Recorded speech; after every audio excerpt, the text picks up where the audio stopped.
Importante sa katawan ng tao ang maglabas ng hangin o pag-utot. Normal lang ito sa parte ng pagtunaw ng pagkain. Lahat ng tao sa buong mundo ay umuutot. Minsan malakas, minsan walang tunog at ang pinakaayaw ng lahat ay ang mabahong utot. Normal naman ang lahat ng yan. Mas nakakatakot pa nga kung hindi ka talaga umuutot. Narito ang ilang benepisyo ng pag-utot. Bye-bye sa bloated na tiyan. Kung feeling mo ay bloated ka matapos maparami ang kain, pag-utot ang pinakamabisang pampatanggal niya. Mawawala ang masamang pakiramdam na parang magic. Pangalawa ay mabuti ito sa iyong kolon. Hindi maganda sa ating katawan ang sobrang hangin. Ika nga nila, lahat ng sobra ay masama. Huwag na huwag mong pipigilan ang pag-utot dahil maaari pa itong magdulot ng iba pang sakit sa iyong kolon. Pangatlo ay maaaring maging babala.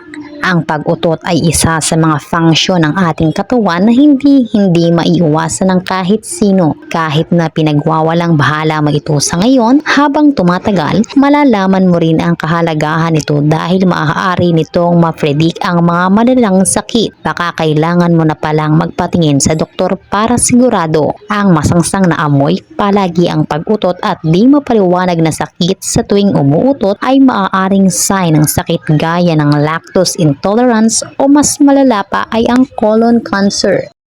Alam niyo bang mabuti ang pag-amoy sa utot? Oo, tama ang iyong narinig. Maganda sa kalusugan ang pag-amoy sa utot. Kadiri mang isipin pero napatunayan ito ng mga pag-aaral. May compound kasi na naproproduce kapag umuutot. Kagaya na lamang ng hydrogen sulfide na maaaring magprotekta sa ating katawan mula sa mga sakit. Ang gas na ito ay amoy bugok na itlog. Ang maliit na dose nito ay maaaring makagamot sa napinsalang cells at makapipigil din sa stroke at heart attack. Pero syempre, hinay-hinay lang dahil ang sobrang pag-amoy naman sa utot ay toxin din sa katawan.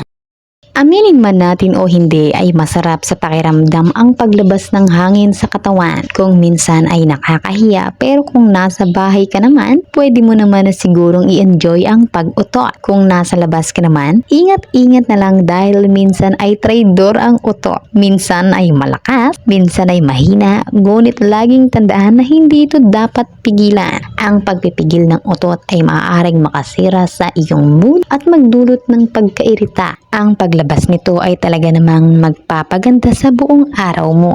Kung interesado ka sa mga ganitong klase ng video ay huwag mong kalilimutan mag-subscribe sa ating YouTube channel at mag-follow sa ating Facebook page para ma-notify ka sa lahat ng mga i-upload nating video.